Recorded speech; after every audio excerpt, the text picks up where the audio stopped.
आज अभी जो तुम चैप्टर पढ़ रहे हो कि क्या ज़रूरी है वो 2 महीने बाद भी तुम्हें याद रहेगा। ऐसा होता है ना भाई कि एक चैप्टर हमने सेशन 1 की स्टार्ट में पढ़ा था, उस टाइम तो सारे क्वेश्चंस भी हो गए थे, सारी डीपीपी सॉल्व हो गई थी, सारी थ्योरी भी लर्न हो गई थी एंड उस टाइम पर वो चैप्टर बहुत अच्छी तरीके से हो गया था। बट अब 3-4 महीने बाद भी उस चैप्टर को वापस उठाकर जब तुम देखते हो तो ऐसा लगता है कि ये तो नया नया सा है। तुम्हें लगता है कि तुमने ये चैप्टर पहले कभी पढ़ा ही नहीं है, और जब तुम वापस उस चैप्टर को उठाकर देखते हो तो तुम्हें ये भी लगता है कि कुछ भी इस चैप्टर में से आता ही नहीं है।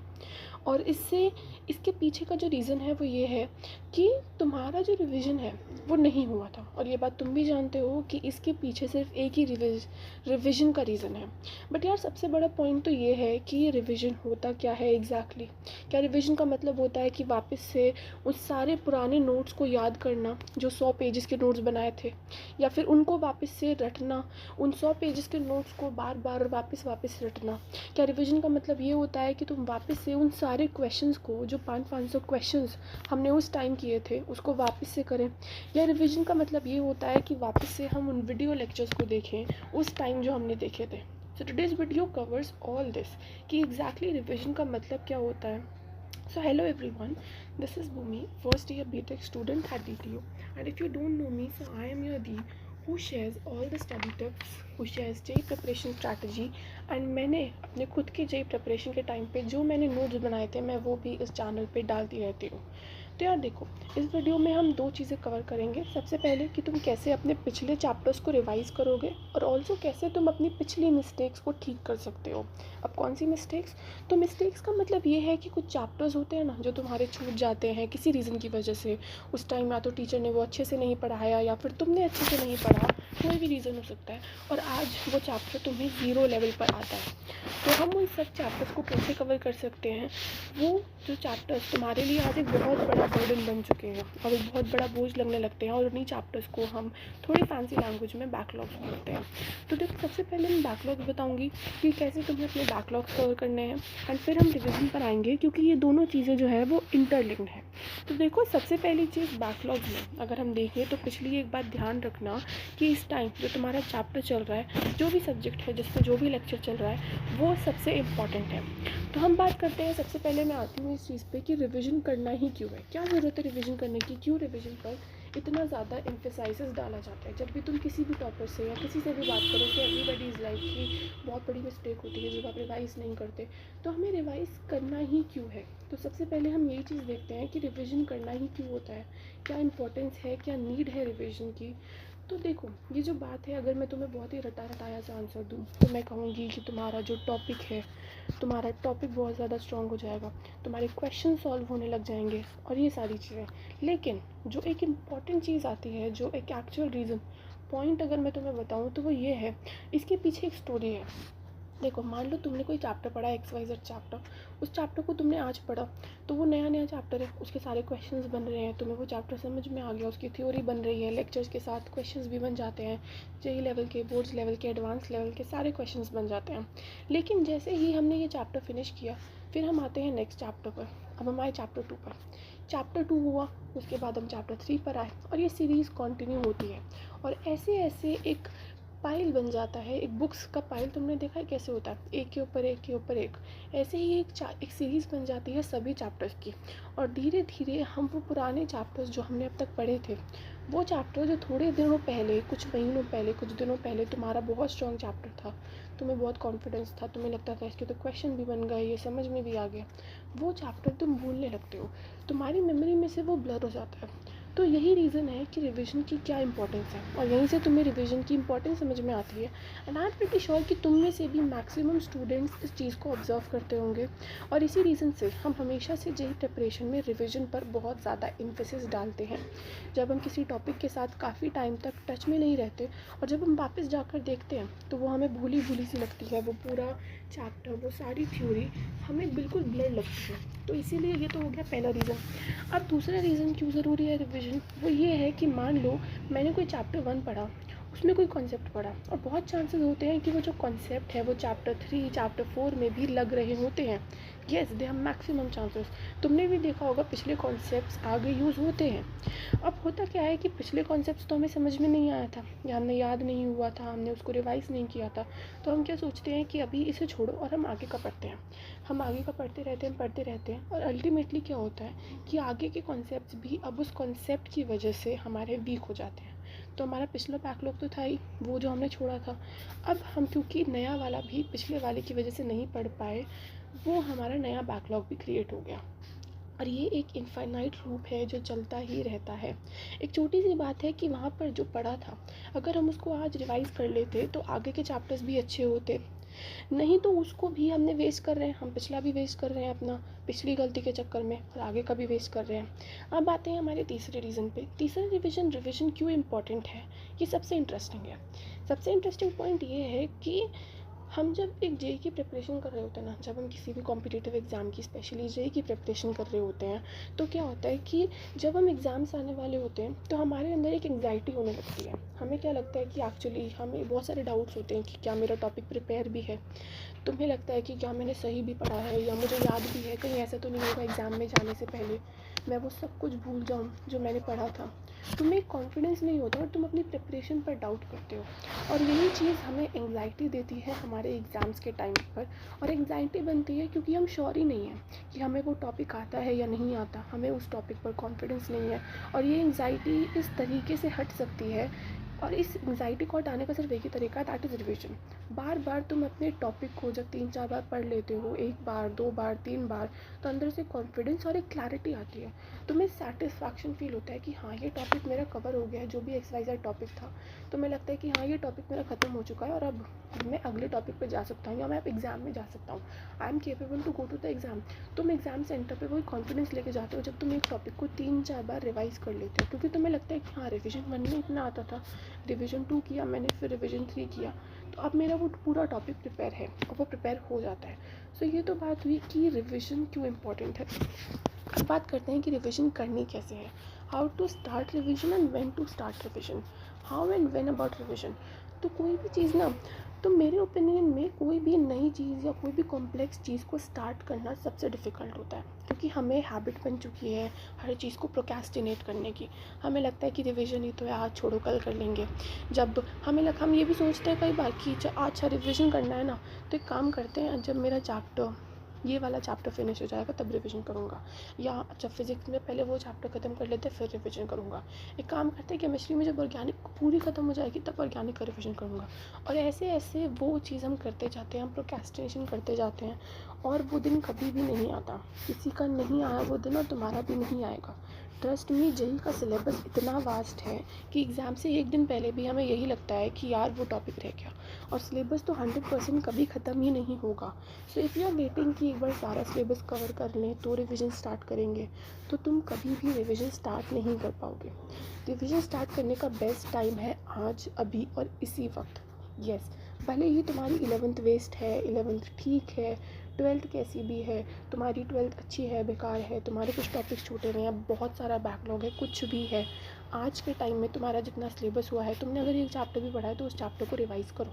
तो सबसे पहले तो ये चीज़ क्लियर हुई कि रिविज़न करने का सही टाइम कौन सा है। तो अब देखते हैं कि रिविज़न स्टार्ट करना कैसे है। तो देखो, रिविज़न ऐसे स्टार्ट करो कि तुम्हारा जो भी सबसे ज़्यादा हमारा जो भी टॉपिक सबसे ज़्यादा स्ट्रॉन्ग है, जो भी टॉपिक तुम्हारा सबसे ज़्यादा स्ट्रॉन्ग है, तुम उस रिविज़न उस चैप्टर से स्टार्ट करो, पहले उसे रिवाइज़ करो। इससे क्या होगा कि तुम एक मोमेंटम में आ जाओगे, तुम्हें मज़ा आने लगेगा रिवीजन का, और तुम्हें आदत बनेगी हर टॉपिक को रिवाइज़ करने की। अपना कोई भी टाइम चूज़ कर लो और उस टाइम पर अपना सबसे स्ट्रॉन्ग टॉपिक जो भी है उसे रिवाइज़ करो स्टार्टिंग में। इससे रिवीजन का बेनिफिट भी समझ में आएगा, और जब हमारा स्ट्रॉन्ग टॉपिक एक्स्ट्रा स्ट्रॉन्ग बन जाएगा और तुम्हें फ़ील आने लगेगी, स्ट्रॉन्ग टॉपिक से फ़ील लेके फिर हम वीक टॉपिक का रिवीजन करेंगे और उसे भी स्ट्रॉन्ग की कैटेगरी में डालेंगे। अब देखो, तुम्हें ऐसा भी नहीं करना है, अब तुम्हें ये भी नहीं करना है कि हम पुराना सारा जो टॉपिक है वो रिवाइज़ ही करते जा रहे हैं, हम कुछ नया पढ़ ही नहीं रहे हैं। कई बार ऐसा भी होता है कि रिवीजन में इतना मज़ा आने लगता है कि हम पिछला ही रिवाइज़ किए जा रहे हैं और नया टॉपिक पढ़ ही नहीं पा रहे हैं। तो अब आती है बात रिवीजन का टाइम क्या होना चाहिए।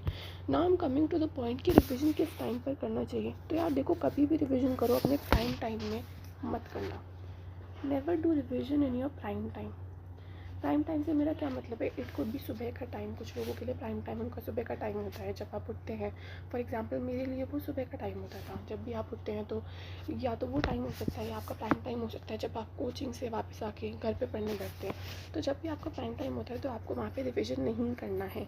ऐसा क्या होता है कि माइंड जो है आपका प्राइम टाइम में अपने पीक पर होता है, और जब तुम अपने पीक पे हो तो रिविज़न करने से तो वो थक जाएगा और तुम नए टॉपिक्स पढ़ नहीं पाओगे।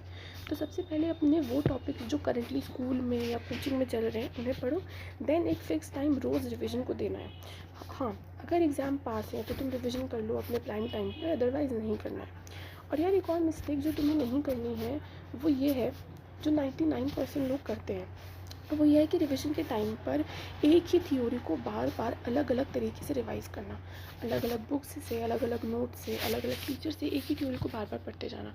ये भी बहुत बड़ा टाइम वेस्ट है, क्योंकि एक टॉपिक 50,000 बुक्स में होता है। एक टॉपिक पर तुम्हें 50,000 बुक्स मार्केट में मिल जाएंगी, लेकिन हर बुक में एक ही बात को अलग अलग लैंग्वेज में लिखा गया है। किसी भी बुक में तुम्हें उस बात को लेकर वर्ड्स अलग हो सकते हैं बट चीज़ वो सेम ही लिखी है। तो मतलब 50,000 भाषा में, 50,000 लैंग्वेज में, 50,000 अलग अलग स्टोरीज़ के थ्रू एक ही बात को समझना बहुत ज़्यादा टाइम वेस्ट है। तुम एक बार थ्योरी को पढ़ लो, उसको देखो, जहाँ पर तुम्हें डाउट है उसे अच्छे से देखो। तुम्हें रिविज़न में फ़ोकस रखना है मार्क्ड क्वेश्चन पे।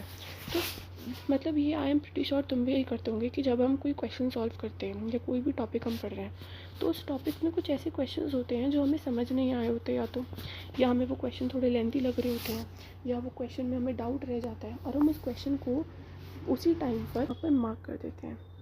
तो वो जो मार्क्ड क्वेश्चन है ना, वो सारे मार्क्ड क्वेश्चन जो तुमने अपने लेक्चर्स के टाइम पर मार्क किए थे, उन क्वेश्चंस को रिवीजन में कभी भी नहीं छोड़ना है हमें। वो सारे क्वेश्चन जो डिफ़िकल्ट, लेंदी या समझ में नहीं आए थे उन्हें मार्क किया था, तो रिवीजन में तुम्हें अपना मैक्सिमम फोकस उन्हीं क्वेश्चंस पर लगाना है, रादर देन सम टॉपिक्स जो तुम्हें अच्छे से समझ आ चुके हैं। तो ये है रियल तरीका रिवीजन का। अब देखो तुम्हें करना क्या है। अब एक और चीज़, अब हम क्या करेंगे फाइनली, अब इस वीडियो के बाद तुम क्या करोगे, you will make a schedule. तुम्हें अपना एक स्केड्यूल बनाना है। बिना स्केड्यूल के तुम रिवीजन स्टार्ट कर ही नहीं पाओगे, because you have to keep the track कि तुमने कौन कौन से चैप्टर कितनी बार रिवाइज कर लिए हैं। तो सबसे पहले तुम एक प्रॉपर स्केड्यूल बनाकर प्लान करो कि कौन से टॉपिक्स, कौन सा चैप्टर या कौन सा भी सब्जेक्ट तुम रिवाइज़ करोगे, कब रिवाइज़ करोगे। ऑल्सो ज़्यादा बेटर होगा कि अगर तुम वीकली शेड्यूल बनाओगे, इस वीक में ये, इस वीक में वो, और ऐसे ऐसे तुम अपना पूरा जो सारा सिलेबस है उसको रिवाइज़ करने का स्केड्यूल अभी बैठकर बनाओ। और ऑल्सो एक टिप जो मैं तुम्हें अपनी पर्सनल स्ट्रैटेजी से दूँगी वो ये होगा कि रिविज़न के स्केड्यूल में हमेशा you have to keep 2 days off. मतलब 7 में से 2 दिन तुम्हें रिवीजन नहीं करना है या प्लान नहीं करना है रिवीजन के लिए। उसमें क्या है कि कई बार क्या होता है, जब हम एक चैप्टर को रिवाइज़ कर रहे होते हैं, फॉर एग्जांपल हमने एक चैप्टर रिवाइज़ किया, जब हम चैप्टर को रिवाइज़ कर रहे होते हैं तो हमें पता चलता है कि एक XYZ टॉपिक था जो तुम्हें बिल्कुल भी नहीं आता। तो उस टॉपिक को तुम्हें रिविजन नहीं करना, उस टॉपिक का तुम्हें वो टॉपिक पूरा पढ़ना पड़ेगा। तो उसको हम छोड़ नहीं देंगे वहाँ पे कि अच्छा ये पूरा पढ़ना है तो छोड़ो, नहीं आज रिविजन करना है, नहीं, उसको भी तभी करो। और इन्हीं 2 दिन में बैठ के you have to cover those topics also जो तुम्हें स्टार्टिंग से समझ नहीं आए, या उस टाइम पर तुम्हें पता चला कि ये पूरा पढ़ना पड़ेगा, तो उसे छोड़ना नहीं है, उसे भी कंप्लीट उसी टाइम पर कर उठो। और उसे स्क्रैच से पढ़ने के लिए हम वो 2 दिन यूज़ करेंगे। नेक्स्ट पॉइंट आता है making short notes. A very very important point है कि you have to make short notes. Now what is short notes. अब शॉर्ट नोट्स क्यों बनाने हैं, देखो जब हम कोई भी चैप्टर, फॉर एग्जांपल तुमने आज, मैंने जैसे कहा वीक का स्केड्यूल बनाया, तुमने वो वीक का स्केड्यूल बनाने के बाद 2 चैप्टर्स एक वीक में सपोज़ तुमने कवर कर लिए। अब इन 2 चैप्टर्स को ख़त्म करते ही you have to make short notes. Suppose तुमने अभी एक वीक में 2 चैप्टर्स अच्छे से रिवाइज़ कर लिए, तो अब नेक्स्ट टास्क होता है कि तुम शॉर्ट नोट्स बनाओ। तो ये चीज़ मैंने बहुत की थी, तो मैं तुम्हें अपने पर्सनल एक्सपीरियंस से भी बता रही हूँ। तुम्हें पता है कि मैं अपने कुछ वीडियोज़ में अपने शॉर्ट नोट्स भी दिखा चुकी हूँ, तुम चैनल पे जाके देख सकते हो। इनफैक्ट मैंने अभी तक कुछ 5-6 चैप्टर्स के अपने शॉर्ट नोट्स शेयर भी किए हैं। तो तुम्हारे साथ PDF होगा मेरे शॉर्ट नोट्स का, अगर नहीं है तो तुम वो भी दे सकते हो, फ्री PDFs हैं, ड्राइव का लिंक है। तो तुम्हें भी अपने ऐसे ही हर चैप्टर का रिवीजन करने के बाद कुछ शॉर्ट नोट्स बनाने हैं। अब उन शॉर्ट नोट्स को बनाने के लिए कुछ पॉइंट्स होते हैं जो तुम्हें अपने दिमाग में ध्यान रखने होंगे। वो पॉइंट्स क्या है, सबसे पहला पॉइंट तो ये है कि minimum 1 page and maximum 3 page. Short notes का मतलब ये नहीं है कि तुम 100 पेजेस के शॉर्ट नोट्स बना रहे हो, नहीं। 100 पेज का शॉर्ट नोट कोई नहीं बनाएगा। You have to minimum 1 page में अपने शॉर्ट नोट्स खत्म करो, या कुछ बड़ा चैप्टर है, रोटेशन जैसा चैप्टर है, तो मैक्सिमम 3 पेज में तुम अपने सारे शॉर्ट नोट्स खत्म कर दो। सेकेंड पॉइंट, शॉर्ट नोट्स में लिखना क्या है। तो शॉर्ट नोट्स में सारी इंपॉर्टेंट थ्योरी, सारी से मेरा मतलब है बेसिक बिल्कुल मत लिखना कि फोर्स क्या होता है, ग्रेविटी क्या होती है, ये सब नहीं। इंपॉर्टेंट थ्योरी, वो थ्योरी जो तुम भूल जाते हो या तुम्हें बार बार रिवाइज करने की ज़रूरत है, प्लस सारे फॉर्मूलाज के बाद आता है कि हम एक क्वेश्चन, अब ये बहुत इंपॉर्टेंट है, इसको मैं स्टार मार्क भी करी हूँ। एक क्वेश्चन ऐसा, मिनिमम एक क्वेश्चन या तुम 2 क्वेश्चन भी लिख सकते हो हर टॉपिक के। फॉर एग्जांपल तुम्हारा ये शॉर्ट नोट्स है, इसमें एक टॉपिक है ये, फिर दूसरा टॉपिक आता है ये। तो यहाँ पर जब हमने ये टॉपिक ख़त्म किया तो इस टॉपिक के नीचे हम एक क्वेश्चन ऐड करेंगे जो तुमने लेक्चर्स में देखा होगा। हर टीचर एक ऐसा क्वेश्चन ज़रूर करवाता है। उस क्वेश्चन में क्या होता है, तुम्हारा ये पूरा टॉपिक कवर हो जाता है।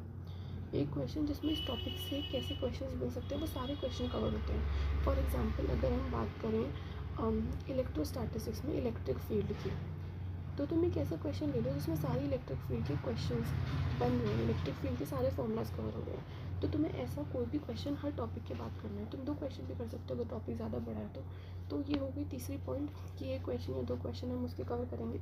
उसके बाद आता है एक और चीज़ जो हम लिखेंगे अपने शॉर्ट नोट्स में, दैट इज़ ट्रिक्स, शॉर्टकट्स। कई बार ऐसे क्वेश्चंस होते हैं जो जेईई मेंस में बहुत पूछा जाता है। उस क्वेश्चंस में क्या होता है कि वो क्वेश्चन 1 मिनट में सॉल्व हो जाता है किसी ट्रिक को लगा के, जो सेम क्वेश्चन हमें 15-20 मिनट में लगते हैं नॉर्मली सॉल्व करने में। तो वो सारी ट्रिक्स, वो सारे शॉर्टकट जो तुम्हारे टीचर ने तुम्हें बताए या जो भी एक्सेप्शंस हैं, वो सब तुम इन शॉर्ट नोट्स में इंक्लूड करोगे। तो ये सारी चीज़ें हैं, क्या क्या इंक्लूड करना है फिर से देख लो एक बार। सबसे पहले तो कितने पेज का, 1 पेज का या मैक्सिमम 3 पेज के शॉर्ट नोट्स बनाने हैं। सारी इंपॉर्टेंट थ्योरी, सारे फॉर्मूलाज, एक कॉन्सेप्ट वाला क्वेश्चन जिसमें सारा कॉन्सेप्ट कवर हो गया उस टॉपिक का, और अपनी सारी थ्योरीज, सारी ट्रिक्स, सारे शॉर्टकट्स तुम अपने शॉर्ट नोट्स में कवर करोगे। So that is it from my and कि तुम्हें अपने रिविज़न कैसे करना है। तो हमने अब तक क्या क्या कवर कर लिया, हमने सब कुछ कवर करा कि तुम कैसे रिविज़न करोगे, रिविज़न कब स्टार्ट करना है, कैसे रिविज़न करना है, नोट कैसे बनाने हैं। और अगर तुम इस पूरी वीडियो को फॉलो करते हो और इम्प्लीमेंट करते हो तो आई एम प्रीटी श्योर कि तुम्हारी रिविज़न की सारी प्रॉब्लम, सारे डाउट्स, सब कुछ इस वीडियो में कवर हो गए हैं। So that is it, thank you.